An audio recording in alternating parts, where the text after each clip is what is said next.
자, 미국 증시의 분위기를 생생하게 전해드리는 이항영의 월가이드 시간입니다. MTN 이항영 전문위원 화상으로 연결돼 있습니다. 안녕하세요.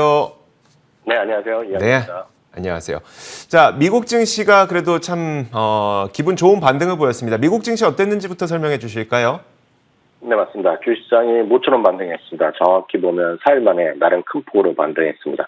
어제도 제가 이런 얘기를 드렸습니다. 월요일 날에 1% 이상 갭하고 하락하고 크게 하락한 다음 날 평균적으로 75% 정도는 상승했고요. 상승폭은 한 0.8% 정도였다라고 말씀드렸는데요. 그럼 평균보다 훨씬 더 높은 1.44% 정도의 반등이 오늘 일단은 성공했습니다.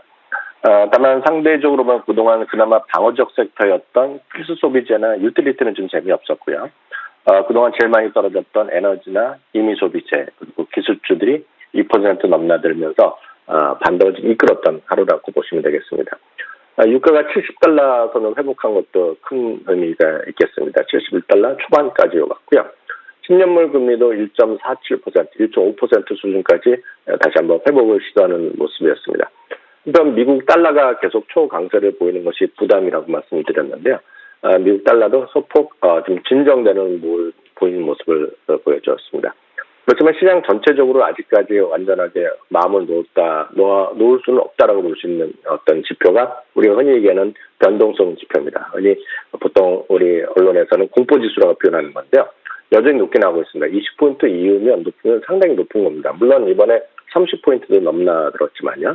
이번에 20포인트 넘게 지금도 오늘도 마감된 모습이 되겠고요. 오늘 시장의 특징 역시 리오프닝 주식들이 폭넓게 상승했다는 것입니다. 오미크론에 대한 우려는 여전히 있지만 또 한편에서 강력한 자신감을 또 월가나 워싱턴에서 보여주고 있는데요.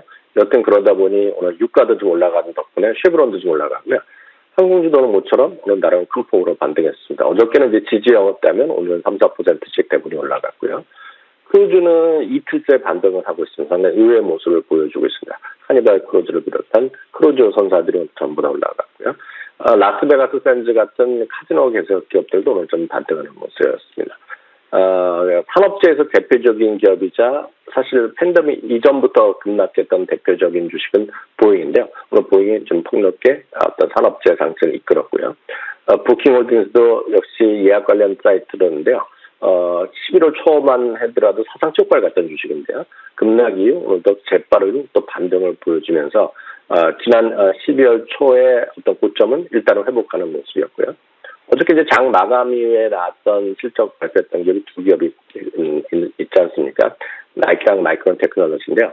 나이키는 아시다시피 북미 지역의 어떤 기대 이상 강한 수요를 일단 보여줬다는 것이 평가를 받는데요. 6% 정도 반등했고요. 마이크론 테크놀로지는 실적 가이던스에도 기대 이상이 나온 것에 대한 평가가 긍정적이었습니다. 이 부분이 주시장에서는 긍정적인 모습을 보여줘서 10% 가까이 반등에 성공했습니다. 자, 이런 종목들 들어봤는데요.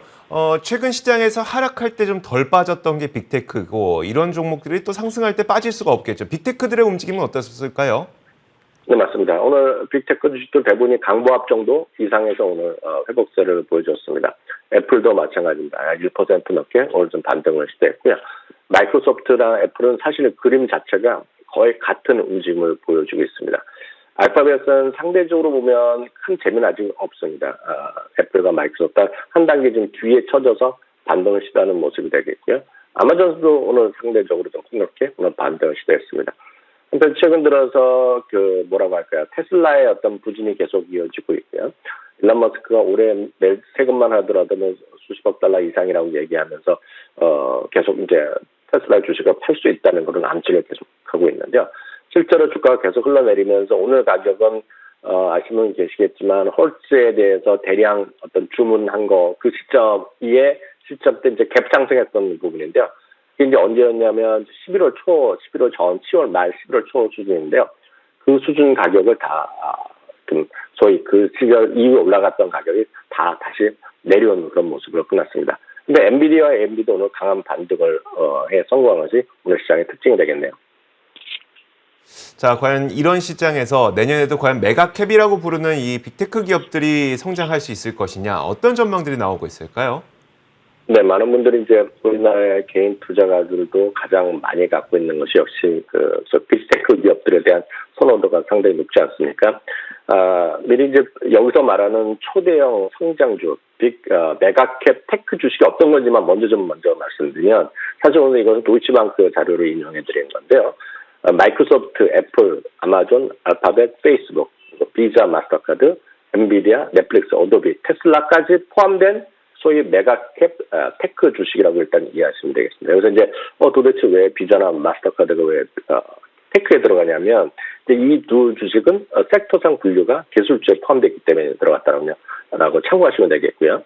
여하튼 그 도이치방크에 따르면 2004년부터 2019년까지 연평균 이들의 기업이 11.7%씩 이익이 증가했는데, 이들에 따르면 도이치방크에 따르면 이런 이익의 증가세가 그리고 시장 전체적인 것을 평균을 넘는 S&P 500의 평균보다 넘는 이익의 상승세가 최소한 이들에 의해 따르면 한 2024년까지도 계속될 가능성이 크다라는 얘기를 하고 있습니다. 그것은 그만큼 상대적으로 빵과 기술주 이런 것들에 대한 믿음이 여전히 있다는 것이 되겠고요. 이런 것들을 보면서 많은 분들 좀 장기적으로 보시는 분들은 최근의 조정에 대해서 좀 너무 크게 우려하지 않아도 될 것 같아서 한번 소개해드렸고요.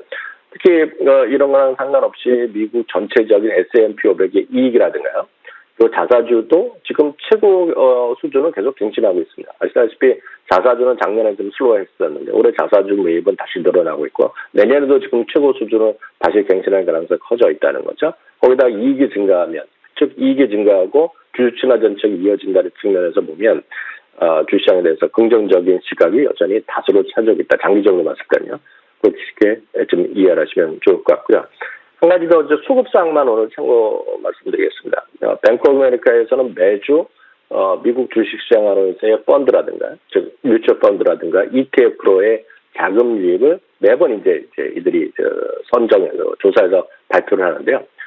지난주 유입 규모가 360억 달러가 들어왔습니다. 한 주간에요. 그럼 360억 달러라는 수준에 대해서 저희는 이제 보통 개인 투자, 저도 마찬가지 감이 없을 수밖에 없는데요. 이 수준은 최근 3개월 내 최대로 돈이 많이 들어온 거 되겠고요. 그럼 평균 어느 정도 들어오느냐? 올해만 들어서 보면 지금까지 2,500억 달러가 들어왔거든요. 주당 평균 50억 달러니까 주당 평균보다 7배 이상 들어온 겁니다. 그것은 어떤 의미냐면 주시장에 물론 연말이라서 돈을 더 마저 채우면서 본인의 우리나라도 무슨 개인들의 연금 펀드 이런 거에 대한 연말까지 돈을 넣어야 되는 것을 항목을 다 채우려는 그런 분들도 있겠으나 주가 이제 지난주부터 좀 쉬다 보니 오히려 지금 매수할 적기다 얘기하면서 그냥 대기했던 자금이 또 돈을 들어오는 경우도 있었다는 거죠. 펀드 매니저들만 보더라도요. 펀드 매니저의 모든 어떤 자산의 지금 평균적으로 현금 보유 비중이 5.1%를 넘었다는 겁니다. 그래서 5.1%는 꽤 높은 건데 미국의 펀드 기준으로 보면 그것도 지난 한 달 전에는 4.4%였는데 5%를 넘었다는 것인데요. 최근 10년 동안에 보면 5%를 현금 보유중 5% 이상 늘었을 경우에 그 다음 6개월 동안은 오히려 주가가 6.5%나 오히려 더 올라갔다는 그런 흥미로운 통계도 있다는 것도 참고하시면 좋겠습니다. 네, 알겠습니다. 자, 이어서 이제 내년 시장에 대한 전망 그리고 현재 시장 분위기에 대한 전망을 좀 들어보고 싶은데 아무래도 뭐 오늘은 반등했다고는 치지만 최근에 워낙 이제 변동성이 크다 보니까 많은 분들이 걱정하고 계실 것 같거든요. 요즘 시장에 대한 월가의 평가는 어떨까요? 네, 맞습니다. 시장에서의 어떤 월가의 시각은 늘상 좀 여러 가지 뭐 된다 안 된다는 얘기가 항상 엇갈릴 수밖에 없겠는데요. 오늘은 이제 주가 좀 나름 또 반등하다 보니 많은 궁금한 분들은 이런 반등이 지속될 수 있을 것인지, 소위 진 바닥을 쳤는지에 대한 궁금증일 텐데요. 네이션와이드의 수석 투자 전략가는 이런 얘기를 하고 있습니다. 여러 번 저희가 소개해드렸던 BBB 법안이요, 미국을 더 좋게 하는 재건 법안이 지금 통과 어려움을 겪고 있지 않습니까? 그래서 이제 그리고 이제 오미크론에 대한 확산 그리고 공급망 이슈가 지속되면서 주식시장이 크게 떨어졌지만 이번에 시각에 따르면 이제 과잉 대응했다는 얘기를 하고 있고요. 참고적으로 지난 일요일 날 바이든 대통령과 그 민주당의 상원 의원과 지금 직접 전화 통화를 하면서 방안을 모색하자라는 그런 것도 오늘 긍정적 소식이 있었는데요. 여하튼 이분은 지금 시장의 어떤 과매도 국면에서의 매수 기회로 삼아야 된다 얘기를 하고 있겠고요. 그레나이트 인베스트먼트의 대표도 이런 얘기를 하고 있습니다. 거의 비슷한 얘기인데요.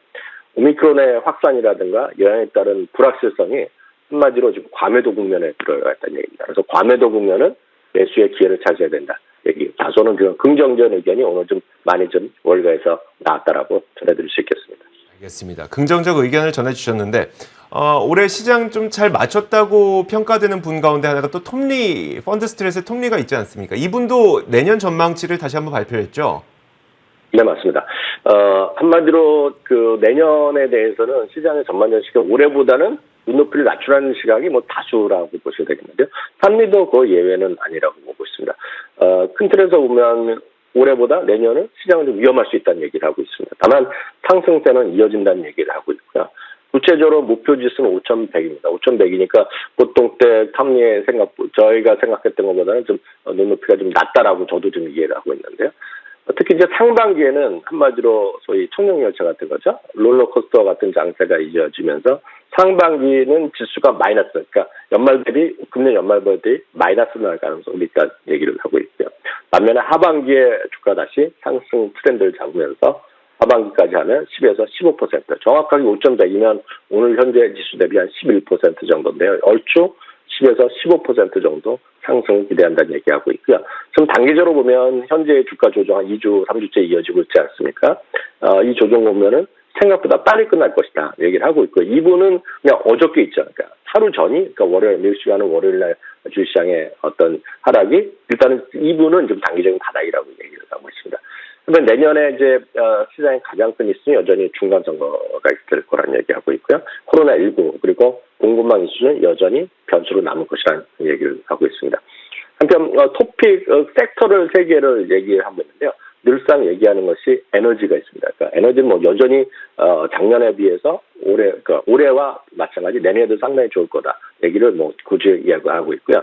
이분은 이제 공급망 이슈에서 진짜 공급망 이슈가 있는 것과 그러니까 가수요 때문에 공급망 이슈 있는 것은 다르다는 얘기하면서 에너지는 수요에 비해서 공급이 못 쫓아간다는 겁니다. 구조적으로. 그렇기 때문에 에너지를 좋게 얘기하고 있고요. 반면에 소재 산업 같은 경우는 상당히 좀 부정적으로 보고 있다는 겁니다. 그래서 그 정도 좀 유의하셔야 될 것 같고요.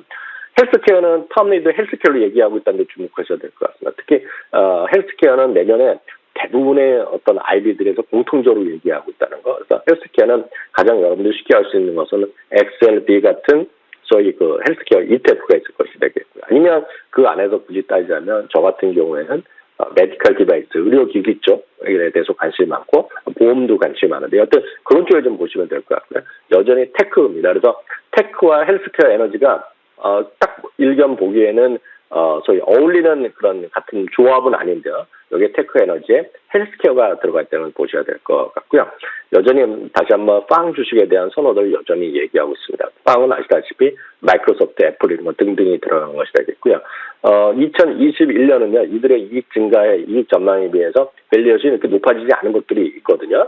그렇지만 내년은 대부분이 즉 밸류에이션이 오히려 내년에 더 좋아질 거라면서 여전히 빵에 대한 어떤 선호도를 오늘도 재확인시켜 주었다는 것도 참고하시면 좋겠습니다. 네, 월가의 내년 시장에 대한 전망들 좀 들어봤습니다. 자, 그런데 오늘 좀 특이한 걸 준비해 주셨어요. 특별한 걸 준비해 주셨는데 2022년 미국 경제의 모습이 어떨지 극명하게 보여주는 그림이 있다고요? 그림이요? 네네. 상당히 흥미롭습니다. 그래서, 네. 사실 미국의 우리나라 국내 경제 전망도 그렇고, 해외 경제 전망 상당히 딱딱한 얘기 아닙니까? 네. GDP가 어쩌고, 인플레이션이 어쩌고 다 그런데, 우리 그림 한 장으로 모든 것을 보여주는 것이 있습니다. 마켓워치라는 기사인데요. 상당히 재밌게 좀 표현하고 있습니다. 쉽게 해서 그러니까 올해죠. 올해 같은 경우에 키워드는 델타라든가 높은 인플레이션, 그리고 주택 가격의 높은 상승, 그리고 노동력 및 공급 부족 이런 것들이었는데요. 2022년은 이 그림 한 장으로 다 끝난다라고 보시면 될 것 같습니다. 여전히 인플레이션 높게 나올 것이고 오미크론은 여전히 고민되고 그리고 그 오른쪽 하단의 그림은 이제 금리가 올라간다는 것이 되겠고요. 또 하나는 이제 자신들의 이제 임금이 올라갈 것이라는 기대가 있다 등등을 얘기 나오고 있는데요. 아주 간단하게 짧게 말씀드리겠습니다. 위드 코로나에 대해서는 한마디 이런 표현을 쓰고 있습니다. 바이러스가 최고의 자기의 보스라는 겁니다. 즉 뭐냐면 모든 것의 변수에 가장 앞선 것은 여전히 내년에도 바이러스 얘기, 즉 코로나19 얘기가 시장을 장식할 것이고 모든 것에 제일 앞선 변수를 거라는 얘기하고 있고요. 두 번째는 이제 부양책이라든가 그리고 다양한 정부 보조금 시대가 이제 거의 끝났다는 얘기죠. 지난 2년 동안 정부의 보조금과 부양책 때문에 그냥 일도 안 하고 그냥 여태까지 그리고 기존의 저축으로 그냥 생활했던 사람이 워낙 많다는 것이고요. 그렇지만 이제 그런 시대가 끝났기 때문에 뭐 일할 사람도 조금 늘어날 수 있다. 그런 기대감도 있다라고 보셔야 되겠고요. 인플레이션은 내년에도 이어지는 거죠. 40년 만에 최고 인플레이션이 지금 현재 진행 중인데요. 월가에서 연준에서 계속 목표로 하고 있는 2% 인플레이션 시대는 당분간 쉽지 않다는 얘기였어요. 내년에도 3, 4% 수준 이상의 인플레이션을 계속 우리가 볼 수밖에 없다 생각하시면 되겠고요. 금리 인상은 내년에 기준금리가 3차례 정도 인상될 것이라는 거. 다들 이제 많이 익숙하실 것 같습니다. 보통 소비자 입장에서 보면 당연히 모기지에 관심이 있거든요. 기준금리에 우리 일상생활에 무슨 관심이 있겠습니까? 우리나라에서도 마찬가지죠. 기준금리 한국은행에서 2번, 3번 올리는 것보다는 내가 받고 있는 대출금리가 올라가는 거에 대해서 고민하실 텐데요. 미국 같은 경우 모기지금리 평균이 지금 3% 수준인데요. 내년에 3.75까지 올라갈 거라는 얘기를 하고 있고요. 다음 이제 노동력 부족이라는 거죠. 그러니까 지금 팬데믹을 지나면서 자의적으로 노동시장에서 떠난 미국이 워낙 많다는 겁니다. 그러니까 아예 일을 하기 싫어한 거죠. 백신 맞기 싫고 백신을 맞지 않으면 회사에서 그만둔다, 파이어 된다니까 스스로 그만둔 사람이 많다는 것인데요. 반면에 일자리는 매우 풍족하기 때문에 내년에도 노동력 부족은 이어질 것이라는 얘기를 하고 있습니다. 언젠가 이제 하반기로 하면 좋아질 수 있겠죠. 다음 이제 임금 상승인데요. 금년 5% 이상 임금이 올랐다고 합니다. 그렇지만 과거 10년 동안 평균이 2% 올랐는데요. 내년에도 임금 상승 압박이 상당할 것이다 하는 얘기를 하고 있고요. 7번째입니다. 7번째가 더 흥미로울 수 있겠는데요. 현재 인식하지 못하는 변수들이 또 많이 나올 거라는 얘기입니다. 이게 상당히 아이러니한 얘기일 수 있겠지만 저희가 지금 6가지를 말씀드렸지만 작년 딱 이 시점에 사실 제가 이 얘기를 보면서 저도 좀 뜨끔했었는데요. 저를 포함해서 누구도 그러니까 작년 이 시점에서 2020년에 공급망 이슈를 얘기한 사람이 단 한 명 정도 전 세계 왜 내노라는 이코노미스트가 한 명도 없다는 것이 되겠고요. 지금 6.8, 6.9 거의 7% 이르는 인플레이션이 오고 있는데 6에서 7%까지 인플레이션이 이렇게 올라갈 것으로 예측했던 사람은 아무도 없을 거라는 거죠. 그럼에도 불구하고 지금 이런 일이 벌어졌고 지금 일자리는 풍족한데 사람들이 일하는 이런 추세를 아무도 예측 못했듯이 지금 내년에도 제가 소개했던 6개 외에도 수많은 변수들이 앞으로도 더 많을 수 있다라는 또 따끔한 지적도 포함해서 얘기를 하고 있네요. 그럼 이런 이야기들을 총 정리해 보면 투자자들은 좀 어떤 컨셉을 갖고 내년을 맞이해야 되는 걸까요? 그러면 전 이 말씀 드리고 싶습니다. 이 말씀 오늘 얘기하는 것이 모두 다 마찬가지가 되겠지만 시장에 대해서 뭐 어두운 얘기 들을 수 있고 좀 긍정적 얘기도 있겠지만 제가 오늘 드릴 수 있는 말씀은 전체적으로 눈높이를 낮춰야 된다는 공감대는 분명히 있다는 거죠. 어찌됐건 우리의 인플레이션 시대 2% 시대랑 지금 내년에서의 4% 정도 수준과의 시대에서의 투자 상황은 다를 수밖에 없거든요. 그것은 그만큼 너무 욕심내서 너무 성장주 일변도 밸류에이션 높은 주식에 대해서 집중적으로 투자하고 거기다가 또 많은 분들이 레버리지를 많이 하는 상품들이 꽤 소개되고 있고 앞으로도 더 소개될 수밖에 없거든요. 그래서 그런 것들에 대한 것들보다는 늘 말씀드리지만 조금 더 원칙과 그리고 우리가 좀 교과서에 충실한 안정적인 보수적이면서도 포트폴리오 분산이 잘 되는 포트폴리오를 투자를 여러분 꼭 좀 강조드리고 싶습니다. 알겠습니다. 사실 작년과 재작년만 경험해 보신 분들은 눈높이가 높을 수밖에 없지만 내년 시장은 그런 것보다는 우리가 원칙에 충실했던 그런 투자 초심으로 다시 한번 돌아가는 그런 시점이 돼야 될 것 같습니다. 자, 지금까지 이항영 월가이드 시간이었었고요. MTN 이항영 전문위원과 함께 이야기 나눠봤습니다. 고맙습니다. 네, 감사합니다. 자, 저희 굿모닝 글로벌도 여기서 마치겠습니다. 잠시 후 7시 20분에 저희 굿모닝 글로벌의 공식 유튜브 채널이죠. 월가워즈를 통해서 미국 시황 다시 한번 짚어드리고 있으니까요. 유튜브 검색창에 월가워즈 검색하시고 저희 라이브 방송 7시 20분 라이브 방송도 많은 참여 부탁드리도록 하겠습니다. 자, 이어지는 출발 성공 투자도 많은 시청 부탁드리겠고요. 저희는 여기까지 하겠습니다. 함께해 주신 여러분 고맙습니다.